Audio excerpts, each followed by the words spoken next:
جلسات آفلاین برای کاهش دردهای کمری. خیلی خوش اومدین. این تمرینات مناسب کسایی که دردهایی توی کمرشون، توی سیاتیکشون دارن یا دردهایی توی ناحیه دنبالچه و لگنشون دارن. توی 3 تا جلسه آروم آروم تمرینات رو بهتون نشون میدم. جلسه اول چند تا تمرین خیلی خوب میخوام بهتون نشون بدم. تمرینات اکثرا کششی هستن برای کاهش فشار روی ریشه اعصاب. با من همراه باشین، این تمرینات رو با هم دیگه انجامش بدیم و پیش بریم. تا یادم نرفته بهتون بگم اگر کش لوپ دارین بیارین، اگر کش پاور بند یا یه دستمال یا روسری هم داشته باشین خوبه، میتونید بیارید و ازش توی این تمرینات استفاده کنید.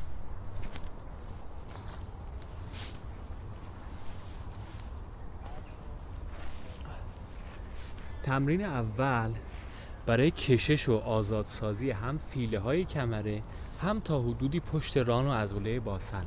اینجا یه پا رو قشنگ خم میکنیم توی شکم، نگهش میداریم. اینجا یه نکته بگم تا یادم نرفته، نگاه کنید. خیلی از دوستان وقتی که پاشون رو خم میکنن توی شکم اینجا درد میگیره، یعنی دم بیخ لگن درد میگیره، بنابراین پاشون رو میبرن بیرون. این کار رو نکنید. اگر که درد دارید یک مقداری فاصله بدید، بذارید پاتون اینجا بمونه. اینجا نگهش میداریم پا رو تا جایی که میتونی خم کن توی شکم و شروع کن به نفس کشیدن.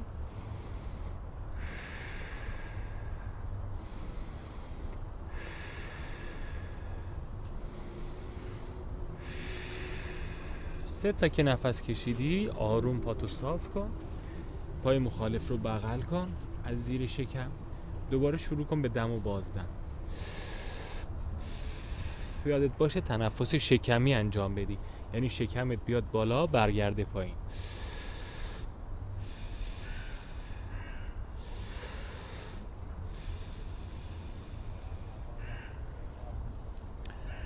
دو بار که انجام دادی برای هر سمت میریم سراغ تمرین بعدی. تمرین بعدی کشش عضلات پشت ساق پا و همسترینگ به صورت استاتیک. یه دونه شال، روسری، هر چیز، بند یوگا، کش پیلاتس، پاور بند میندازی زیر کف پاد، زانوت رو صافش میکنی.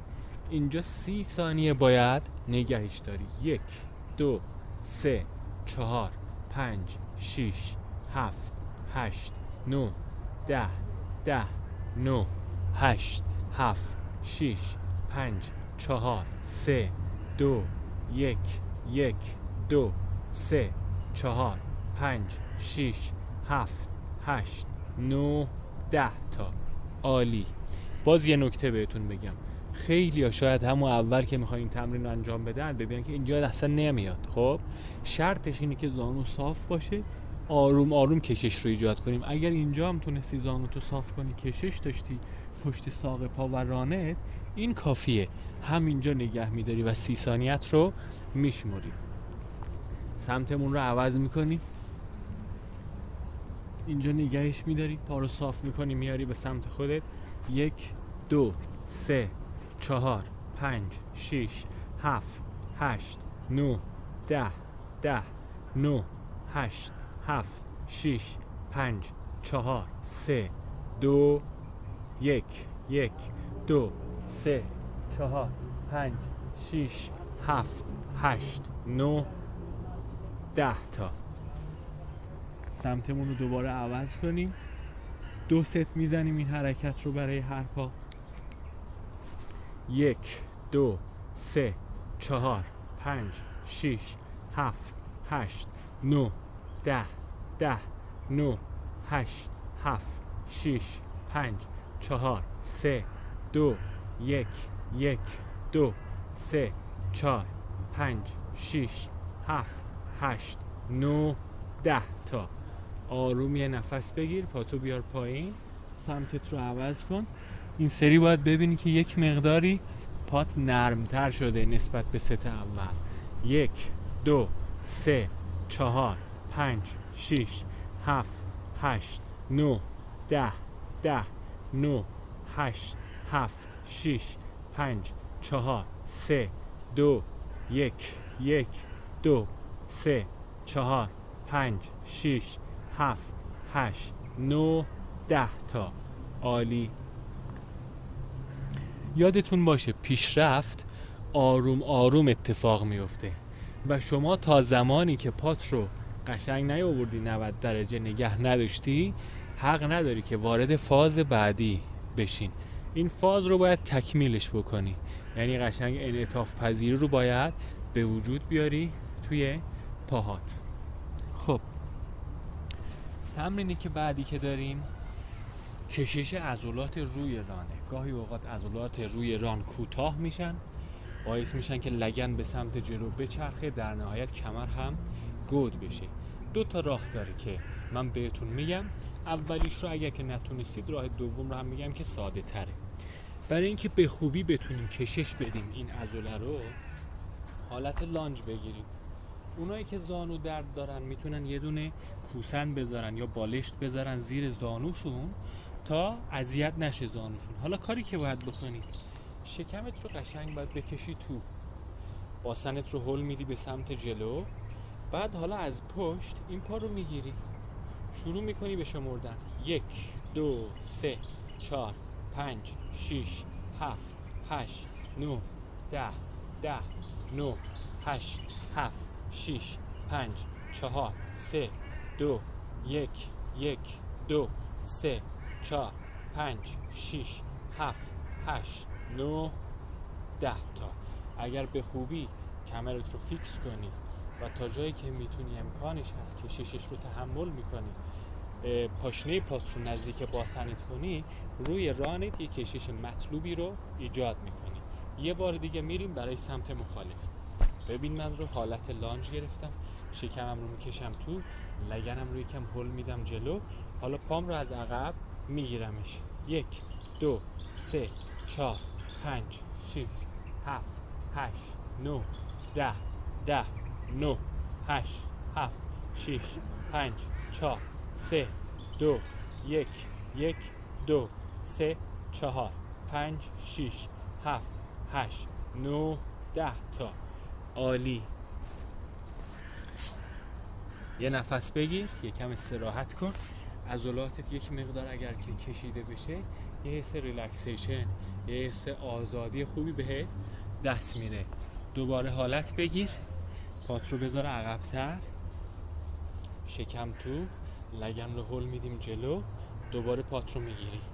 1 2 3 4 5 6 7 8 9 10 10 9 8 7 6 5 4 3 2 1 1 2 3 4 5 6 7 8 9 10 تا. عالی. سمتت رو به آرومی عوض کن، باز شکم تو، باسن رو هل میدیم جلو، حالا پا رو میگیریم. 1 2 3 4 5 6 7 8 9 10 10 9 8 7 6 5 4 3 2 1 1 2 3 4 5 6 7 8 9 10 تا. یادتون باشه هر چقدر که شکمت رو بیشتر و بهتر بکشی تو، کشش بهتری و مطلوبتری هم احساس خواهی کرد. خب تمرین بعدی که میخوام انجام بدیم یک حرکت تمرین موبیلیتیه. خب قبل از اینکه بریم اون رو بهتون نشون بدم، اونایی که نمیتونن مثل حالت قبل روی رونشون رو کشش بدن، با استفاده از همین روسری یا کشی که دارن الان نشون میدم که چجوری میتونن این کشش رو ایجاد کنن. میتونید به شکم بخوابید، بعد یک سمت این کش روسری رو ببندید روی پاتون، حالا شکم رو قشنگ میکشید تو، باسنتون رو سفت میکنید تا جایی که میتونید پا رو نزدیک به پاشنه پا رو نزدیک به باسن میکنید. یادتون باشه که شکم توه، باسن سفته. مثل همون حالت قبل 2 تا 30 ثانیه برای هر سمت میتونید بشمارید. خب تمرین بعدی گفتیم که یک تمرین موبیلیتیه برای ناحیه کمر. خیلی مهمه، حتما به خوبی سعی کنید که انجامش بدید. اونم به این صورته که حالت کت میگیرید، خیلی آروم فقط ناحیه کمر رو نگاه کنید، کمر رو من گودش میکنم، بعد گردش میکنم اینجوری، گود گرد، گود گرد. به همین راحتی قراره که 2 تا 15 تا انجام بدیم. از الان میشمرم 1 2 3 4 5 6 7 8 9 10 1 2 3 4 5. عالی.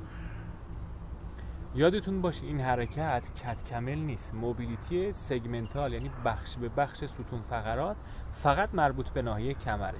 یعنی این کارو نمی‌کنی. این یه تمرین دیگه است که در آینده توی فاز بعدی داریمش. خب این فقط برای ناحیه کمره. خب یکم دستاتو استراحت بده، یه نفس بگیر، دوباره حالت کت بگیر، 15 تای دوم رو بزنی. 1 2 3 4 5 6 7 8 9 10 1 2 3 4 5. این تمرین باعث میشه که فشار از روی ریشه اعصابتون به خوبی برداشته بشه. یعنی قشنگ فشار رو از روی ریشه اعصاب برمی‌داری، دیسک رو میکشی تقریبا تا جای خودش تا اون التهاب کمتر بشه. البته یادتون باشه اگر که دردتون خیلی خیلی زیاده، اول باید استراحت کنیم درد و التهاب کمتر بشه. یکم آب بخوریم، بریم سراغ تمرینات بعدی.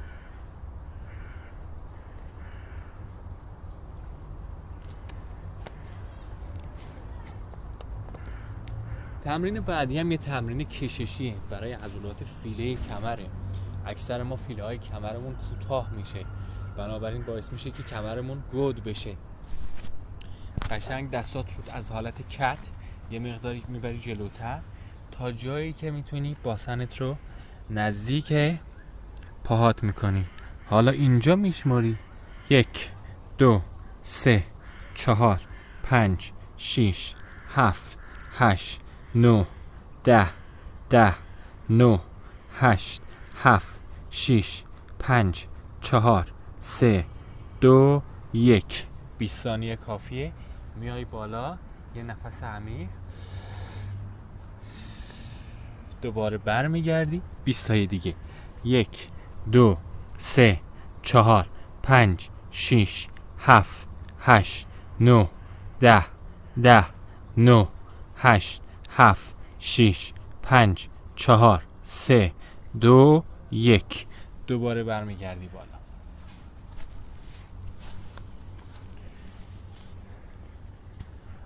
گاهی اوقات عضلات شکم ما یا کوتاه یا اونقدر تقویتشون کردیم از طریق حرکت‌های مثل پلانک و کرانچ و عضلات باسنمون هم روش کار کردیم که کمر ما رو صافش کرده.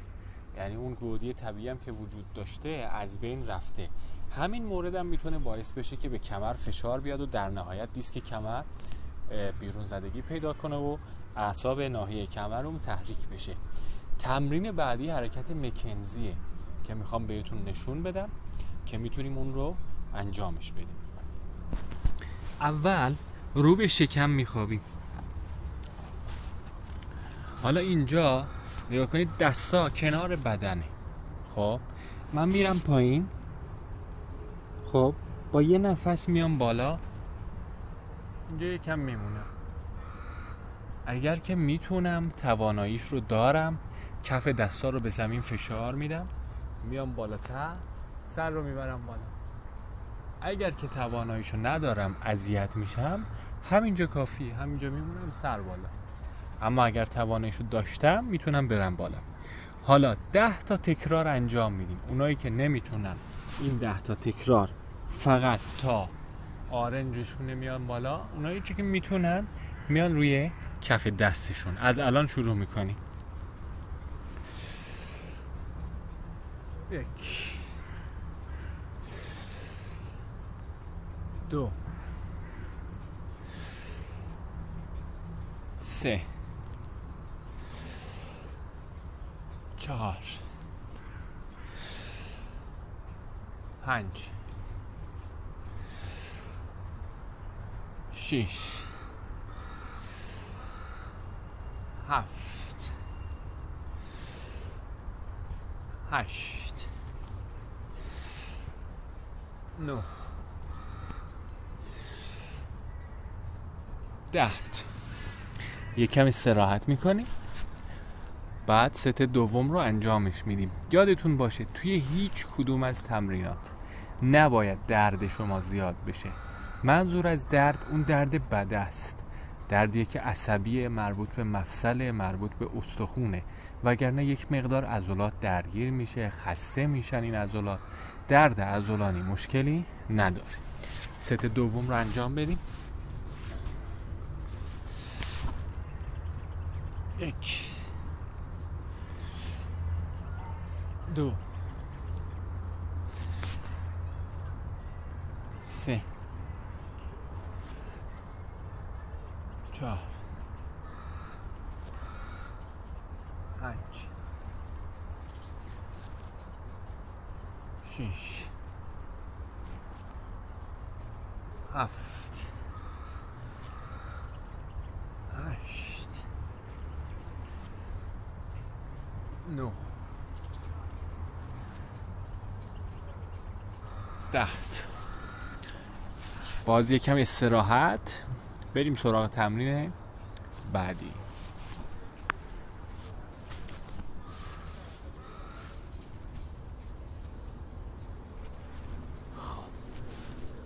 ما یک سری عضلات توی پهلوی بدن داریم که خیلی عمقی هن، یعنی دقیقاً چسبیدن به استخون، مثل عضله کوادراتوس لامباروم، مربع کمری یا عضله سوئز. اینا از پهلو تقریباً به ستون فقرات ما وصل میشن. اگر که این عضلات کوتاه بشن، حتی گاهی اوقات باعث میشن که ما کج بشیم از پهلو یا لگنمون نابرابر بشه. برای اینکه تا حدودی این عضلات رو کشش بدیم، به پشت بخوابید. میتونید دستاتون رو از پهلو بازش کنید. حالا زانوهاتون رو به یک سمت اینجوری بکشید و نگهش دارید. 1 2 3 4 5 6 7 8 9 10 10 9 8 7 6 5 4 3 2 1. حالا آروم سمت تو عوض میکنی. 1 2 3 4 5 6 7 8 9 10 10 9 8 7 6 5 4 3 2 1. دوباره عوض. 1 2 3 4 5 6 7 8 9 10 10 9 8 7 6 5 4 3 2 1. دوباره سمتت رو عوض کن. 1 2 3 4 5 6 7 8 9 10 10 9 8 7 6 5 4 3 2 1. عالی. یکم استراحت کن، یکم نفس بگیر. یه حرکت کششی دیگه، آخرین تمرین برای این جلسه و این فاز. یه عضله‌ای داریم توی عمق باسن به اسم پریفورمس که عصب سیاتیک از زیرش رد میشه. گاهی اوقات اصلا شما مشکلی توی ستون فقراتت نداری و این عضله است که کوتاه شده، داره فشار میاره به ریشه عصبت، به عصب سیاتیک، و همون علائم بیرون زدگی دیسک و التهاب توی سیاتیک رو شما داری که خیلی فکر درگیر میشه و فکر میکنین که ایراد از کمر. این عضله رو الان میخوایم تحت کششش قرار بدیم. چجوری میخوایم تحت کشش بدیم؟ به این شکل نگاه کن، خیلی آروم. هر سمتی که میخوای تحت کشش قرار بدی، بذار من از چپ نشون بدم که راحت تر ببینی. اول پای چپ، من میخوام پای چپ رو تحت کشش قرار بدم. قوزکش رو میذارم روی زانوی سمت مخالف، حالا میکشم زانوی مخالف رو توی شکمم. اگر درست انجام بدم، اینجا توی باسنم یک کششی رو باید توی عمقش احساس کنم. 20 شماره، 1 2 3 4 5 6 7 8 9 10 10 9 8 7 6 5 4 3 2 1. آروم سمتت رو دوباره عوض کن.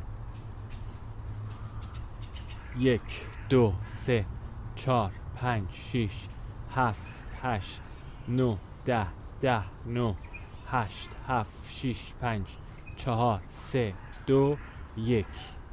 یک ست دیگه بزنیم. الان تازه یاد گرفتیم. یکی دیگه بزنیم. 1 2 3 4 5 6 7 8 9 10 10 9 8 7 6 5 4 3 2 1. سمت عوض. 1 2 3 4 5 6 7 8 9 10 10 9 8 7 6 5 4 3 2 1. عالی. بلند شو، اول یکم آب بخور، خسته نباشی. خیلی خوب بود، قشنگ تمرین کردی.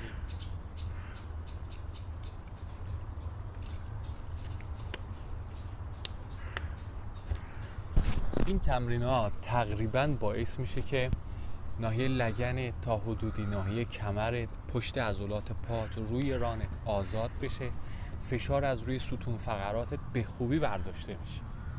بنابراین توصیه میکنم که اگر که دردت اولا قابل تحمله، دردی که قابل تحمل نیست نیازمند مدالیته های خاص پزشکی. درد قابل تحمل نگاه کنید، شما یه سری وقتا دردت اونقدر زیاده که نمیتونی اندام تو حرکت بدی، همین پاتو میخوای حرکت بدی دردت عود میکنه. اون افراد نه، اونا نباید انجام بدن. اما اگر درد قابل کنترل داری، میتونی حرکت بکنی، پیاده روی میری، ولی درد کمر هم داری، درد توی ناحیه دنبالچه داری، این تمرینات مناسب شما هست. میتونی با انجام دادن دردت رو آروم آروم از بینش ببری. امیدوارم که براتون مفید باشه. حتما انجامش بدید. در صورت امکان فالو و لایکمون کنید و به کسایی که میدونی این تمرینات میتونه مناسب باشه و مفید براشون کانالمون رو معرفی کنید.